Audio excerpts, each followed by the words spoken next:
Merci beaucoup, bonjour à tous. Je vous laisse. Donc effectivement, moi je vais vous parler de détection plutôt de fissures après process de trempe par thermographie par induction. Donc on en a parlé juste avant. Donc moi, juste pour me présenter, je suis le dirigeant de la société Thermoconcept et je suis en même temps le responsable de toute la partie thermographie, donc vente de caméras infrarouges, et également toute la partie proposition de solutions de CND autour de la thermographie active en utilisant différents types d'excitation. Je pourrais y revenir par la suite. Donc simplement pour vous faire un panel des activités qu'on peut avoir chez Thermoconcept, on est spécialisé dans deux secteurs principalement. Le premier, c'est les mesures de propriété thermique de matériaux, donc tout ce qui va être lié au transfert thermique de matériaux, donc conductivité, diffusivité, capacité thermique, mais aussi tout ce qui est analyse thermique de type enthalpie, transition vitreuse. On a aussi toute une gamme de produits autour de ce genre d'activité. Et puis le deuxième domaine, c'est celui pour lequel je suis là aujourd'hui, donc c'est pour vous parler de contrôle non destructif et de recherche de défauts dans les matériaux sans les détruire, sans les abîmer et même sans les toucher, puisque c'est vraiment le but sur la thermographie également. Donc dans ces deux domaines d'activité, on propose à la fois de la prestation de services, donc réalisation de mesures si vous nous envoyez des échantillons pour la partie analyse thermique, mais également d'études de faisabilité pour la partie CND. Et on est aussi fournisseur de matériel, donc fournisseur de solutions, que ce soit pour la partie analyse thermique et pour la partie CND, jusqu'à l'implémentation et l'intégration sur ligne de production avec des systèmes 100% automatisés pour la partie contrôle non destructif. Donc je vous ai mis quelques références de clients, dont le CETIM justement avec lequel on travaille depuis longtemps avec Patrick Bouteille, que je connais très bien, qui est un collègue de Henri Valazek et de Fan Zhang. Et on travaille aussi avec des grands industriels, sachant qu'il faut savoir que Thermoconcept, on est créé depuis 2005, donc on a une quinzaine d'années d'existence, et donc on a pu s'implanter dans différentes industries sur différents aspects. Donc pour pouvoir proposer ces solutions innovantes et robustes, puisque c'est vraiment le cœur de métier de ce qu'on peut proposer à nos clients, on s'est entouré de différents partenaires. Donc nous, on est vraiment interface commerciale, on est distributeur de matériel. Alors aujourd'hui, je ne suis pas là pour vous vendre du matériel, je suis là pour vous parler d'une application en particulier. Mais nous, on est aussi là pour vous apporter notre expertise, c'est-à-dire qu'on n'est pas simplement des commerciaux, on est tous des techniques à la base. On aime comprendre ce qui se passe, on aime vous conseiller aussi sur ce qui sera le plus adapté pour vous, pour pouvoir faire votre contrôle. Et on s'entoure pour ça de différents fournisseurs. Pour la partie caméra infrarouge, on travaille principalement avec FLIR, puisque c'est un partenaire historique. On travaille avec eux depuis 2006. Mais depuis quelques années, on s'ouvre aussi à de nouveaux fabricants de caméras, que ce soit Noxan, Infratech, Telops ou autres, parce que FLIR devient de plus en plus gros. Nous, on reste tout petit. Donc il ne faut pas non plus qu'on soit uniquement monofournisseur. Donc ça, c'est un des aspects sur la partie caméra. La partie caméra est un des gros points. C'est le capteur qui nous permet de faire la mesure. Donc on a forcément besoin de bien maîtriser cette partie-là. La partie CND, donc tout ce qui va être système d'excitation et traitement d'image, logiciel, ça on le fait avec une structure qui s'appelle E2VIS, qui est basée à Stuttgart en Allemagne, et qui possède la maîtrise sur tous les moyens d'excitation qu'on peut retrouver actuellement avec de la thermographie. Donc on a parlé juste avant de thermographie laser, donc c'est aussi quelque chose qu'on fait, que ce soit modulé ou impulsionnel. On fait aussi donc, de l'excitation optique par lampe flash, par lampe halogène. On fait de l'excitation par induction, c'est ce que je vais vous présenter aujourd'hui, et on fait aussi de l'excitation par ultrason. Donc le même moyen peut permettre de faire tous ces différents types d'excitation et on ne voit pas les mêmes choses en fonction des excitations qu'on va utiliser. Et la partie du bas concerne l'analyse thermique, donc je vais pas m'étaler sur cette partie-là. Aujourd'hui, juste pour vous présenter un petit peu le contexte, pourquoi je viens vous présenter une application de thermo-induction pour détection de crack, de fissures suite à des process de trempe, simplement parce qu'on a des demandes de nos clients industriels qui ont pour la plupart des lignes complètement automatisées de fabrication sur des pièces très particulières. Donc vous avez en bas à droite quelques exemples schématiques de pièces qu'on a pu contrôler ou que mon fournisseur en Allemagne a pu contrôler. Donc ces lignes sont totalement automatisées, elles ont des cycles de fabrication qui sont assez lents pour pouvoir les fabriquer, et donc le process de trempe qui est utilisé pour justement tremper les zones qui sont indiquées en orange ici peut générer des fissures sur ces matériaux.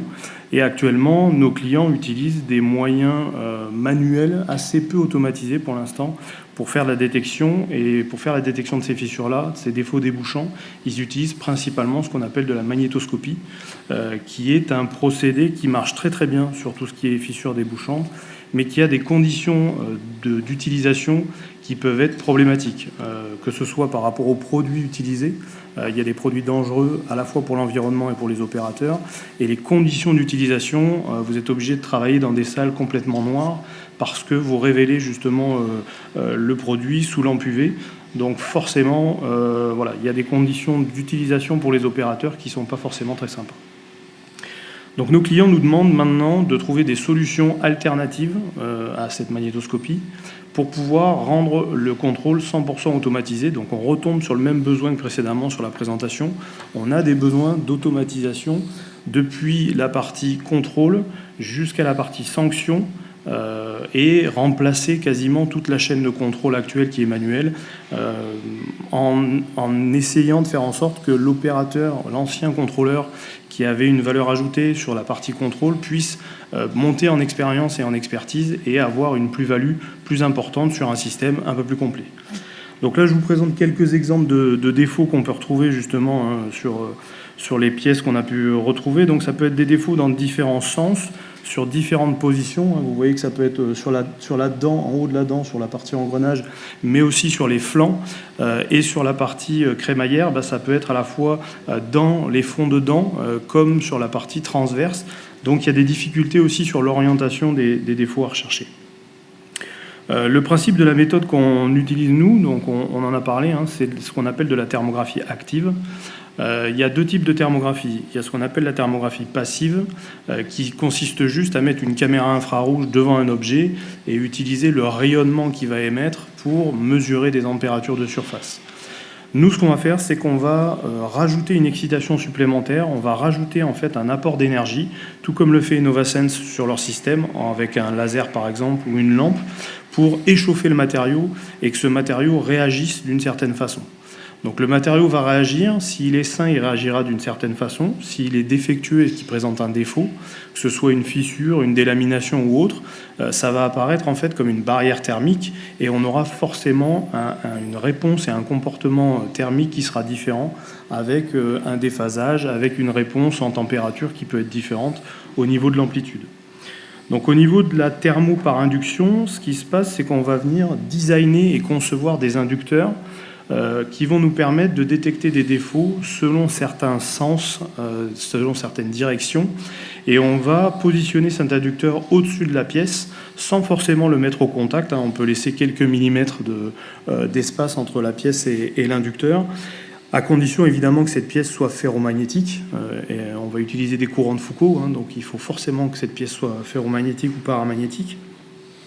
Et ce qui va se passer, c'est que quand on va injecter ces courants à l'intérieur de la pièce, on va générer donc des courants induits dans la pièce qui vont être déformés par la présence d'un défaut. Donc c'est ce que vous avez vu sur l'image de gauche.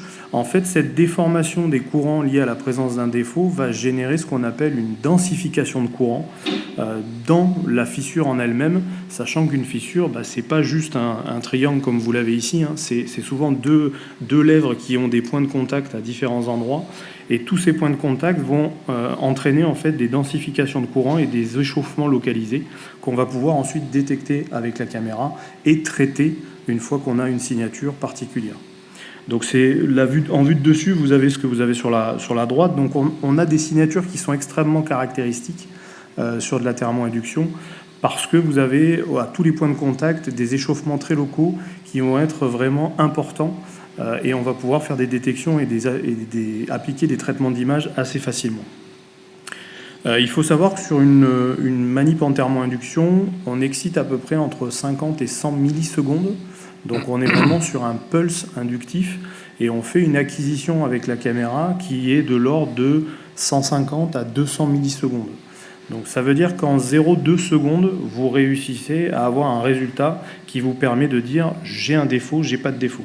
Et ce, sur une surface qui peut faire plusieurs centimètres carrés. Alors on va aller de 12 à 15 centimètres carrés en une seule fois. Donc ça, c'est un petit peu ce que je vous ai présenté précédemment, donc la densification des courants de Foucault. Donc sur le graphique, vous avez justement le suivi temporel de cette réponse en température sur une zone saine en bleu, donc la courbe qui est plutôt plate. Alors vous ne voyez pas grand-chose parce que c'est vraiment très très bas. Et en rouge, vous avez le suivi temporel de la signature thermique au plus proche du défaut, donc avec un échauffement extrêmement important. Simplement pour vous montrer qu'on arrive à avoir des contrastes qui sont extrêmement différents entre une zone saine et une zone défectueuse. Au niveau de la manip en elle-même, donc j'ai un petit film, alors ça va être extrêmement rapide. On est sur une manip qui dure vraiment très peu de temps, alors je vais vous le mettre plusieurs fois. Vous avez ici la visualisation du pulse et de la diffusion de la chaleur. Donc c'est à peu près le temps que met notre manip pour pouvoir faire le contrôle, simplement pour vous donner une idée. Suite à ça, on va utiliser des algorithmes assez simples pour pouvoir faire les traitements. On va utiliser des transformés de Fourier qui vont nous permettre de remonter à des cartographies de phase et d'amplitude pour pouvoir détecter ces défauts. Et vous avez un exemple d'une image obtenue sur une cartographie de phase en bas à droite avec directement uniquement le défaut qui est mis en avant. Tout le reste de la pièce est en scène, on n'a pas de signature à proprement parler. Donc évidemment, tout ça, on l'a fait sur des pièces de référence.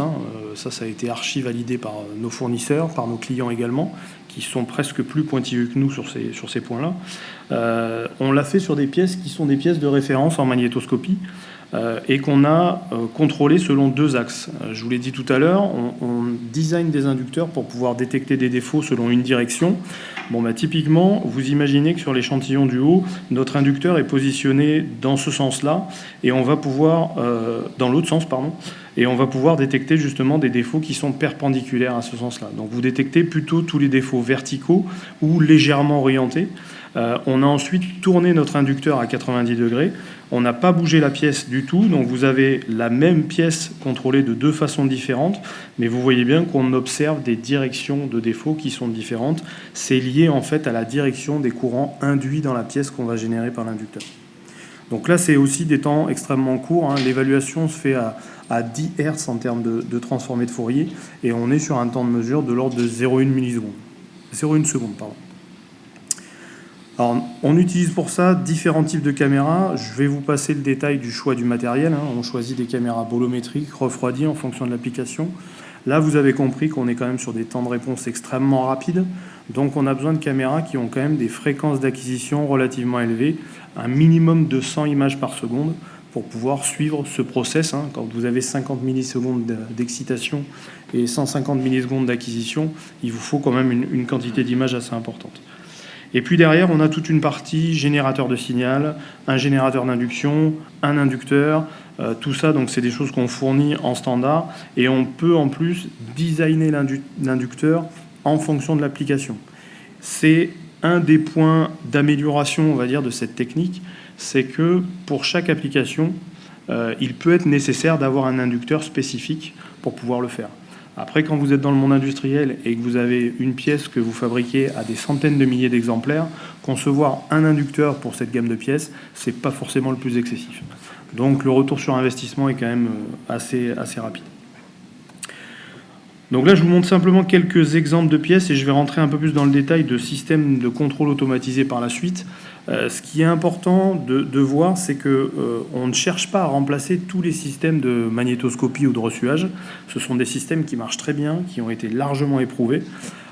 Nous, c'est surtout qu'on a la possibilité de faire ce type de contrôle sur des pièces et des géométries qui peuvent être complexes et sur lesquelles la magnéto, dans certains cas, c'est un peu délicat.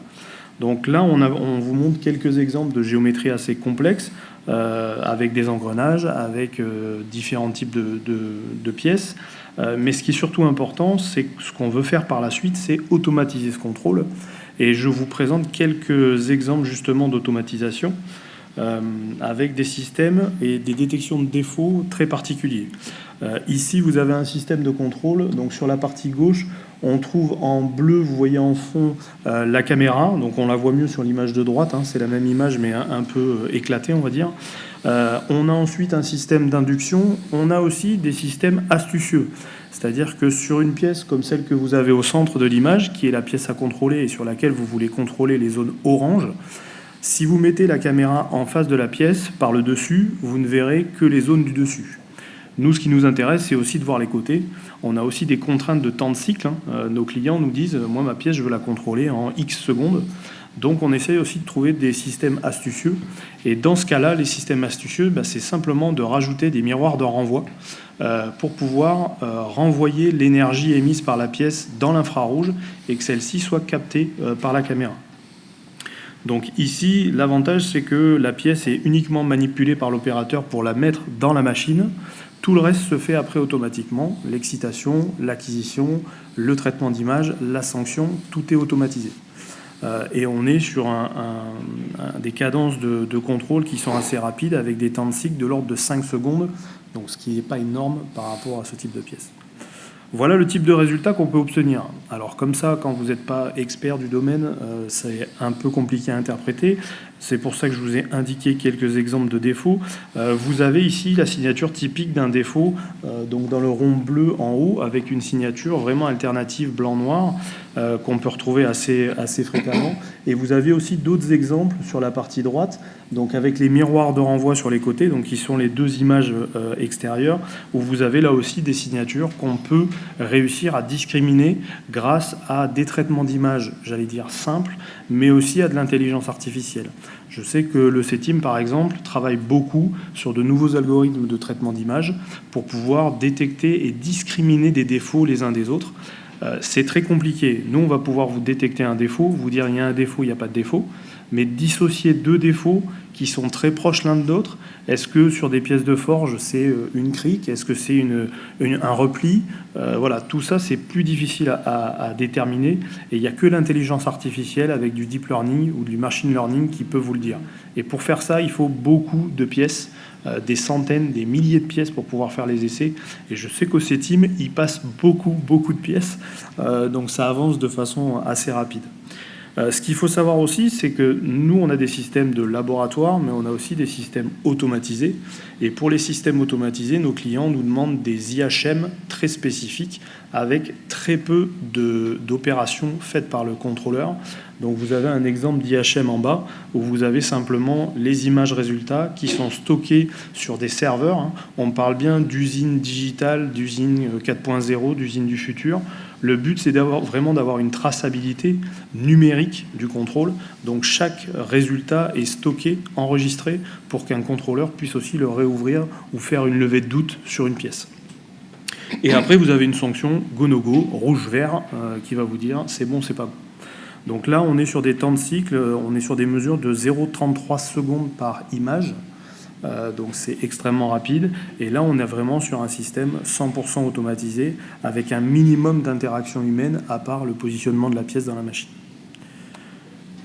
On a d'autres applications qui apparaissent pour lesquelles on nous demande également de faire des contrôles 100% automatisés. Il faisait tout en magnétoscopie par la suite, préalablement. Là, en fait, on veut contrôler toutes les dents d'un engrenage qui comporte 16 dents différentes. Donc c'est assez fastidieux à faire. Et le but est vraiment d'automatiser 100% du contrôle avec un temps de cycle par pièce de 8 secondes.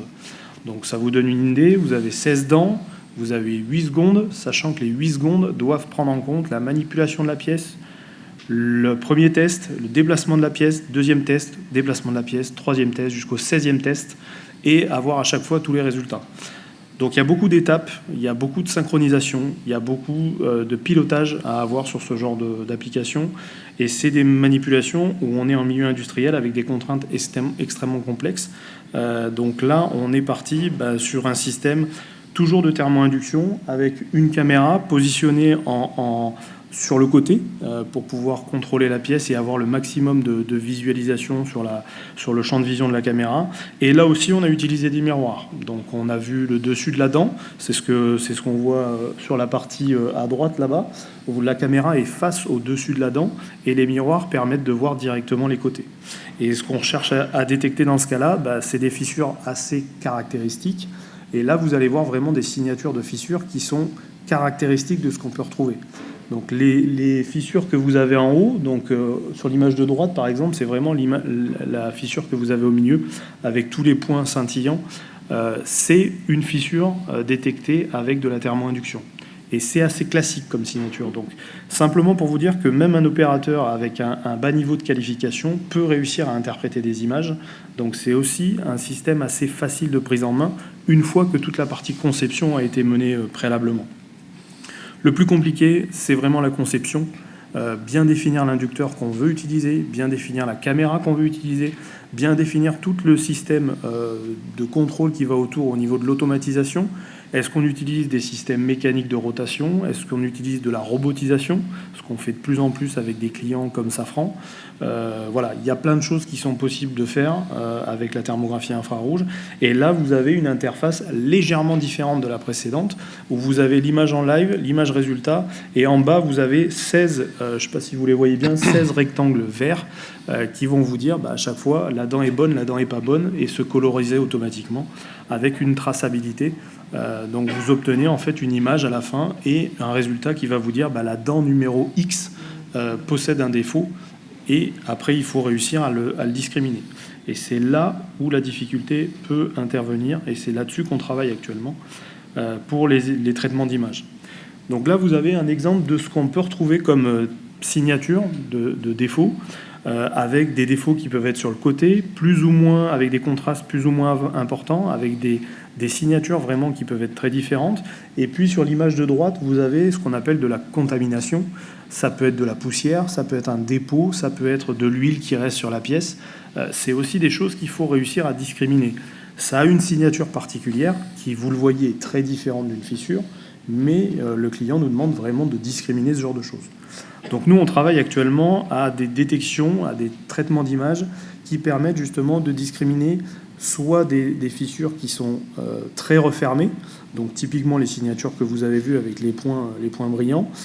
On a aussi des fissures plutôt ouvertes, ça peut aussi arriver, même si ce que cherchent nos clients, c'est souvent très petit. Mais cette fissure ouverte a aussi une signature caractéristique qui peut être différente. Et on cherche aussi à discriminer tout ce qui est traitement d'image pour les contaminations. Et ça, c'est ce qu'on fait de façon assez rapide. Donc ça, on a déjà tous les outils pour pouvoir le faire.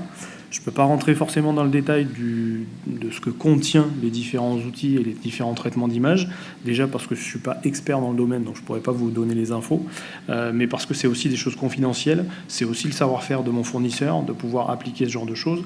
Par contre, on est extrêmement ouvert à travailler avec nos clients sur ces sujets-là. Que ce soit par exemple avec le CESTIM qui utilise de l'IA, ce que nous on ne fait pas forcément, c'est intéressant de l'implémenter dans nos systèmes. On a d'autres clients qui font leur propre traitement d'image qu'on peut aussi implémenter dans le logiciel directement sous forme de script, Python ou autre.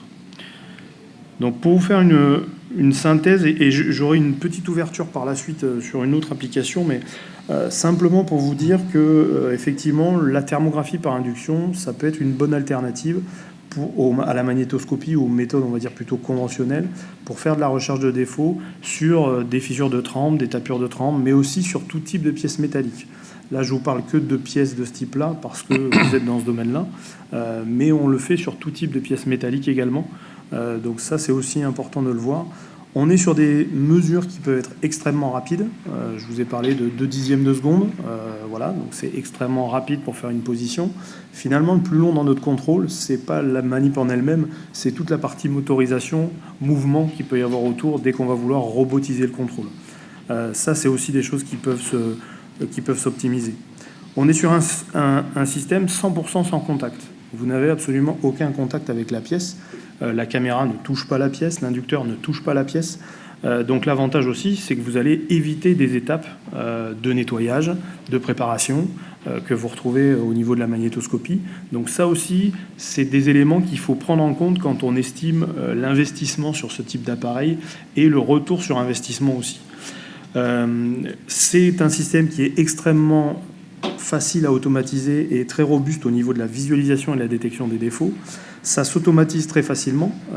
Là aussi, hein, on peut supprimer, alors on n'aime pas trop dire ça, mais on peut supprimer l'opération humaine et le facteur humain et essayer de le positionner sur un poste à plus haute valeur ajoutée. Donc ça, c'est aussi un système important. Et puis, système très fiable. Moi, je travaille principalement avec des Allemands qui sont basés à Stuttgart, qui travaillent énormément avec le secteur automobile en Allemagne. Vous pouvez comprendre que les cadences sont très rapides et que leurs contraintes en termes de qualité sont extrêmement importantes. Donc on est sur les mêmes standards en termes de qualité.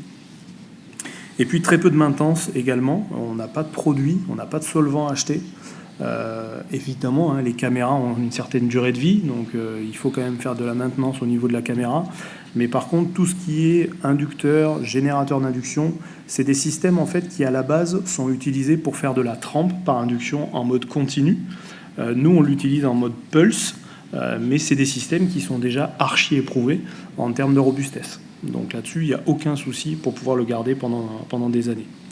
Et juste pour terminer et pour ouvrir un peu aussi le débat, ça va rejoindre un peu la présentation d'Enovasens, mais on fait aussi, nous, des mesures de profondeur de sémentation par thermographie active par laser, sur le même type de principe, avec un faisceau laser qu'on va venir moduler à une certaine fréquence. Regardez avec la caméra ce qu'on peut observer. Le but, simplement, pour vous indiquer qu'on peut réussir à déterminer et à mesurer quantitativement, suite à des calibrations, évidemment, on peut réussir à discriminer 2 épaisseurs ou 2 profondeurs de sémentation. C'est ce que vous avez sur le graphique. Là, on le fait à différentes fréquences. Donc, les fréquences que vous avez en abscisse sont les fréquences à laquelle on a fait les traitements. Et l'ordonnée, en fait, correspond au contraste de phase qu'on obtient au niveau de notre mesure. Et les différentes couleurs vous indiquent les différentes profondeurs qu'on a pu mettre en place sur des éprouvettes calibrées. Et ça vous montre assez facilement que si vous vous positionnez sur la bonne fréquence, vous pouvez assez facilement discriminer une profondeur d'une autre, sachant que là, on descend jusqu'à 2 mm. On va commencer à avoir des problèmes pour aller plus loin, ne serait-ce que par rapport à la physique du matériau. Dès que vous êtes sur un matériau métallique, ça diffuse extrêmement rapidement, donc les temps de réponse sont aussi très rapides. Et puis, on ne peut plus réussir à chauffer suffisamment la pièce ou avoir en tout cas un signal exploitable par la caméra. Donc voilà ce que je pouvais vous présenter de façon assez large. Donc merci pour votre attention, et si vous avez des questions, n'hésitez pas. Merci, monsieur Luillery. On n'a pas le temps pour une question. On peut en prendre une, si le présentateur suivant le permet. Hein, donc une question.